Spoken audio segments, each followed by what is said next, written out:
تحياتي للجميع.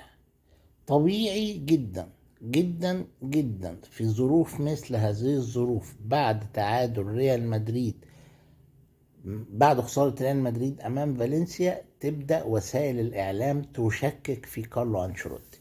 رجعنا تاني بعد فترة طويلة من النجاحات، رجعنا تاني لنغمة إن الفريق فوضوي، إن الفريق ما بيأديش، إن الفريق عنده نجوم كبار لكن ما بيستغلهمش أنشيلوتي، إن الفريق عنده إصابات كتير، إن الفريق ما بيلعبش بنخوة في المباريات الكبيرة، إن الفريق بيلعب أداء فردي، ولما بيغيب مبابي عن مستواه وبالانجهام عن مستواه بتصبح الامور صعبه جدا. وبدأ الكلام تاني ان ممكن تشافي الونسو. ده امر طبيعي وارد في الفرق الكبيره بحجم ريال مدريد. يعني ده مش امر، يعني دي ميزه انشيلوتي، هو معتاد على هذه الضغوط، ولكن امامه مباراه صعبه جدا امام ارسنال. لما تيجي تبص على ظروف ريال مدريد، هتلاقيه اصلا هيدخل المباراه مع تهديد بايقاف مجموعه كبيره من اللاعبين، وده ممكن يعمل مشكله كبيره في حال حصولهم على بطاقه صفراء. كامافينجا، فينيسيوس، اندريك، مودريتش، روديجر، لوكاس فاسكيز، حتى انشيلوتي واخد بطاقه صفراء. فلو كل واحد منهم خد كارت اصفر تاني فسيغيب عن مباراة الاياب. فده هيعمل ضغوط على انشيلوتي وهو بيحط التشكيلة، ضغوط على اللعيبة وهي بتلعب، لان انت كلاعب لما تبقى عارف ان انت لو خدت انذار هتغيب المباراة الجاية، فهتبقى احتكاكاتك اقل، هتبقى خوفك واصرارك على استخلاص الكرة بيقل، فده ممكن يعمل لك ربكة.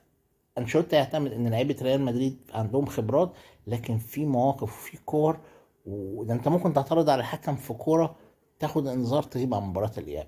فريال مدريد مباراته ضد ارسنال هتبقى مباراه صعبه. الاعلام انتقد الفريق كله، فينيسيوس انتقادات كبيره، حتى الجمهور بتاع ريال مدريد فيديوهات كتيره طلعت بعد المباراه وهم بيصفروا ل فينيسيوس وبينتقدوه بسبب الأداء السيء للغاية اللي قدمه في المباراة ضد فالنسيا.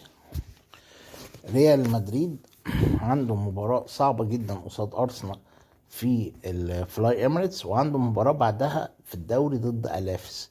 أي تعثر قدام ألافس ده معناه خسارة الدوري. مباراة أرسنال لو ما حققش نتيجة إيجابية فأنت بتوصل الفريق إنه هيلاعب أرسنال في البرنابو، وممكن أرسنال يعمل مفاجأة. فعشان كده برضو الضغوط والقلق الكبير جدا اللي حاصل داخل ريال مدريد، والإعلام المدريدي بيحاول إنه